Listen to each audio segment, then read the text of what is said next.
Ako'y, sige, diyan na tayo sa EDSA magtipon-tipon, no? Nananawagan na ako sa ating mga taong bayan. Ngayong inaresto na ang ating Presidente Rodrigo Roa Duterte, tayo po'y magtipon-tipon na. Siguro dito na tayo sa EDSA magtipon-tipon at iparating natin na tutol tayo sa illegal na ginawa nila na nag-aresto para sa isang dayuhang hukuman na wala ng jurisdiction sa ating bayan. Nag-confirm na po si General Torre. Si General Torre. Ito'y sa pamamagitan ng isang red notice, no? So hindi daw ito Okay. lokal, talagang sa pamamagitan nito ng red notice ng Interpol na dito naman sa ating Facebook, in-explain natin na hindi po yan international warrant of arrest.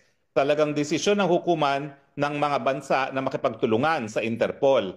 Pero itong pagtutulungan na ginawa ng PNP, obviously, no, dahil nakipagtulungan ng PNP ay illegal dahil hindi na po tayo miyembro ng ICC at dahil po dito ay wala na pong dahilan para makipagtulungan. At ang ginawa nga po nila unlawful. Unlawful detention na po ang ginawa nila kay Presidente dahil ang pag-aresto sa pamamagitan ng warrant of arrest sa isang nagaling sa isang foreign dayuhang hukuman ay labag sa ating saligang batas.